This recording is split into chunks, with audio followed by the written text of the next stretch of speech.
So I'm just going to give my opinion up front. I really like this one. I know I'm building this reputation as a grouchy Goosebumps hater, a reputation I wholeheartedly endorse, by the way, but I gotta play the cards I was given, and Calling All Creeps just might surpass The Haunted School as my favorite Goosebumps book. Now, temper your expectations. The best Goosebumps book is still like a B-tier Are You Afraid of the Dark episode. It's not a horror masterpiece, and I still do have my criticisms, but it was definitely a pleasant surprise. The book opens with our protagonist Ricky sneaking out of his house in the middle of a cold winter's night, making his way towards the school, and sneaking into one of the classrooms through the window. This is the room where they produce the school newspaper, the editor-in-chief of which is Tasha, a very serious and stern student who works late to make sure the paper is just perfect. Ricky slips onto the computer, accesses the newspaper document, which is set to be published the next morning, and adds one little addition. A subtle bit of text in one of the corners. Calling all creeps. Calling all creeps. If you're a real creep, call Tasha at 555-6709 after midnight. Well, that's a nasty prank that's probably going to have a bunch of sexual predators calling a child. Wonder what could have driven Ricky to do such a thing. And so we flash back to a few days prior. And this is the first big point in the book's favor. Pacing, in that it has any. Opening in media res is rare for the series. Usually the narrator would instead drop a line like, "Boy, did I not know how bad it would get." It's essentially the distinction between showing and telling. So we cut to a few days ago.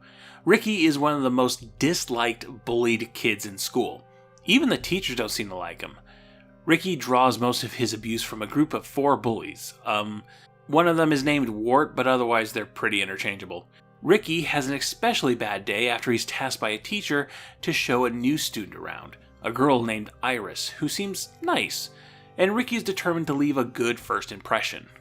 "This is the lunchroom," I told Iris, leading the way through the door. "Be sure to stay away from the macaroni. No one ever eats the macaroni. We think they serve the same macaroni all year. See that crust on top? Who ever heard of macaroni with a crust?" Iris laughed. I brushed back my hair. I wonder if she liked me. I spotted a couple of seats at a table near the window. Then I started through the crowded, noisy room, holding my tray high in both hands. Of course, I didn't see Wart stick his foot out. I tripped over it, fell forward, and my whole tray went flying. Second point for this book, no fake-out scares. Stein's obsession with children pulling scary pranks on each other is lassoed in for this one. Wart and his gang don't put on monster masks and go boo. They just push Ricky into lockers and call him names. Why is that important? To establish a sense of normalcy before the actual creepy horror stuff kicks in.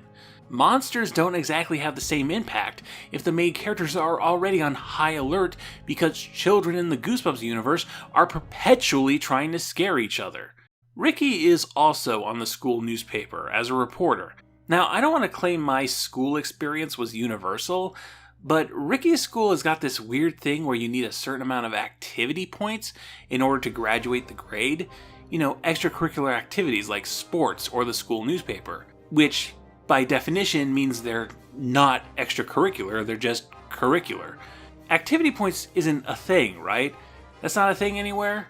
If I was required to be on a baseball team to pass 6th grade, I would have just pieced out and got my GED a few years later. So Ricky was already having a bad day, but some of his bullies are also on the newspaper, and they mess with him and push him around until Ricky accidentally drops a soda on Tasha's computer, shortening it out and losing all the work done on that edition of the paper, which is due in just a few days. Tasha freaks out. "You're off the paper!" Tasha screamed. "Get out, Ricky! You're out of here!" "Huh?" My heart stopped for a second. "No, Tasha, wait!" I pleaded. "Get out! Get out!" She made shooing motions with both hands, the way you shoo away a dog. "You're off the paper! I mean it!" But, I sputtered like an outboard motor. "But I need the activity points! Please give me a second chance, please!" I begged. "Out!" Tasha insisted. Yo, Tasha is a student. Why is she in charge of who gets to be on the newspaper when being on the newspaper is a required part of the curriculum? There is a teacher there, we see her, but Tasha has apparently been given ultimate say on who gets to work on the paper and therefore who gets to graduate the 6th grade. To make things worse, everything that's been happening has happened in front of Iris, and Ricky assumes her impression of him is ruined as he cries from the constant assault. The next day, Tasha gives Ricky one last chance. There's a school car wash event. I need you to take my dad's very expensive camera and take a few pictures. Ricky is elated at being able to pass the 6th grade, but his bullies are ever present. So a hose fight breaks out at the car wash, and the camera gets both soaked and dropped.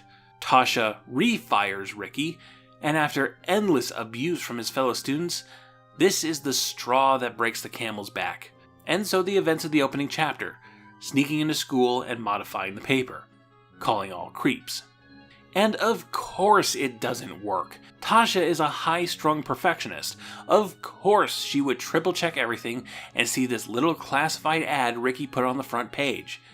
So when the paper goes out, Tasha's name and number has been changed to Ricky's name and number. And you know, in general, I feel for Ricky. I feel for him deeply. The bullies in this book are more grounded and real than you usually get in the series. Children can be cruel, and Ricky doesn't deserve it. But giving out a girl's number and encouraging creeps to call it is way beyond okay. So it's hard to feel super bad when Tasha changes the name and number on the front page like this. That night, Ricky starts to get a few unsettling phone calls.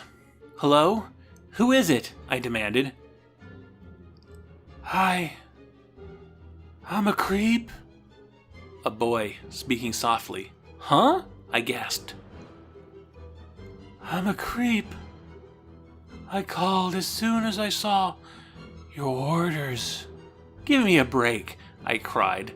I slammed down the phone. It's page 48 of this 116-page book when creepy stuff actually starts happening. Very late for a Goosebumps book, but greatly appreciated because the time was spent establishing a sense of normalcy beforehand. The phone calls keep coming. Soft, unidentifiable voices claiming to be creeps and asking when they'll meet. Both unnerving Ricky because anonymous callers are inherently creepy, and keeping him up in the middle of the night because this was the 90s and you couldn't put landlines on silent without unplugging every phone in the house.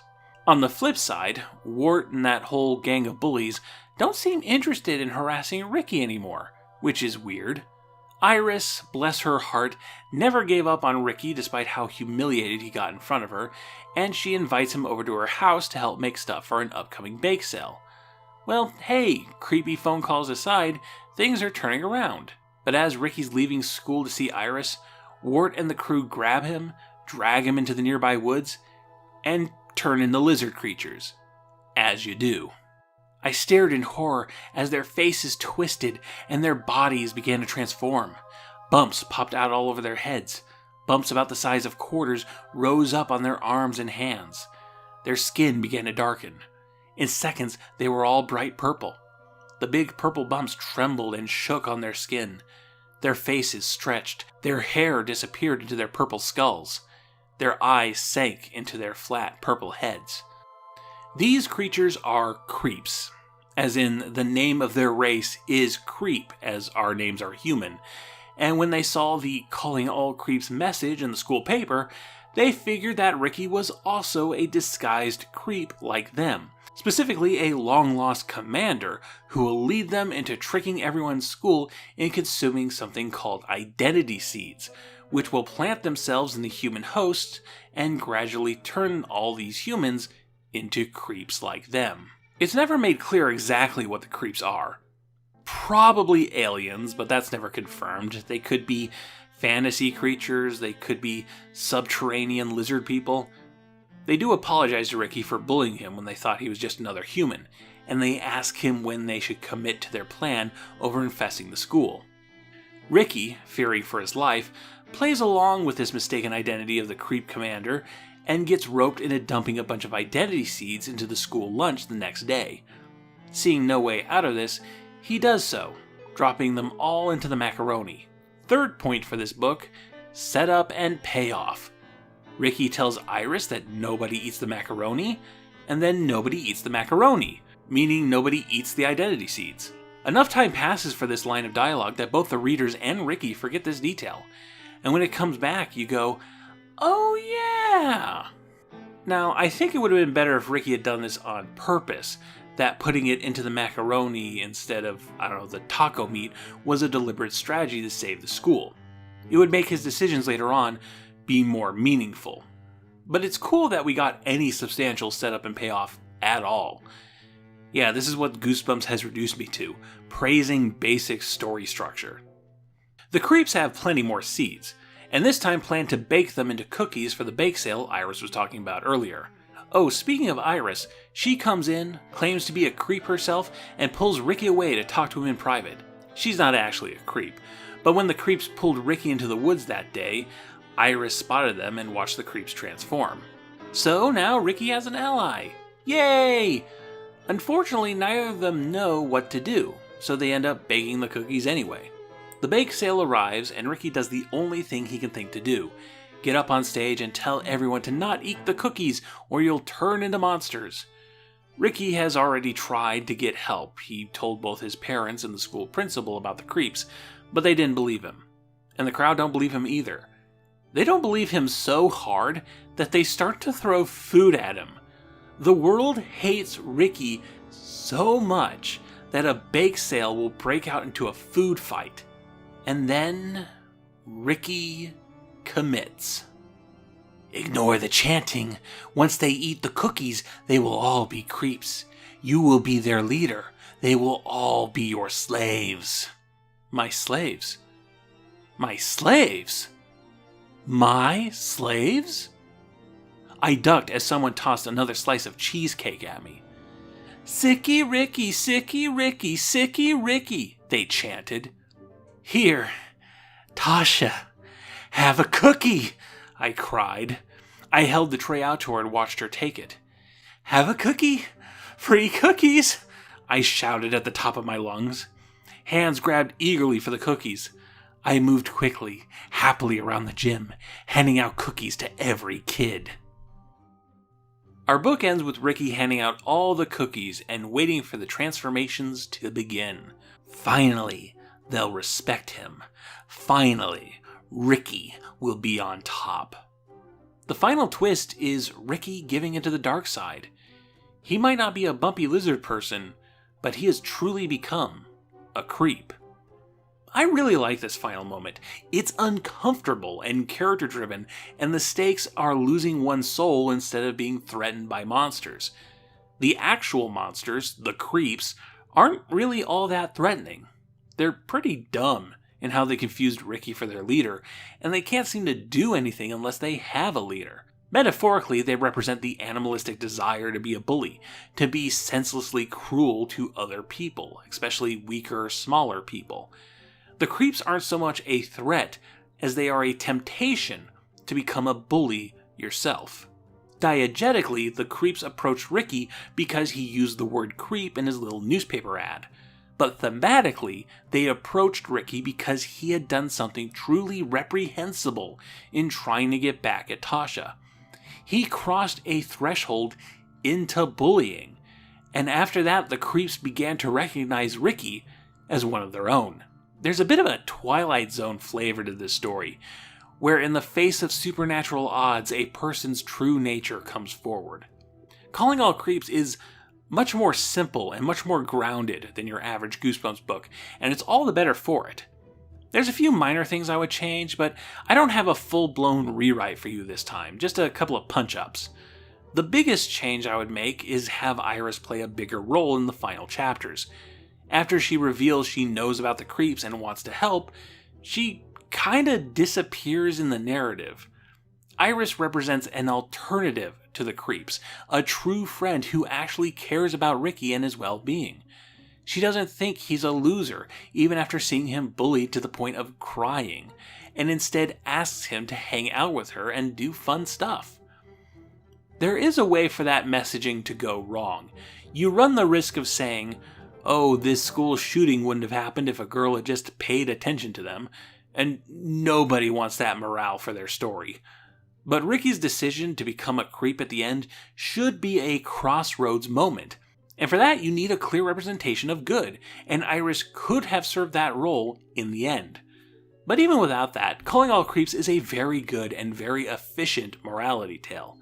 Not the spookiest Goosebumps book, nothing has beat The Haunted School in that regard, but probably the most well-constructed and realized story R.L. Stine has ever gotten a ghostwriter write so that he could put his name on it.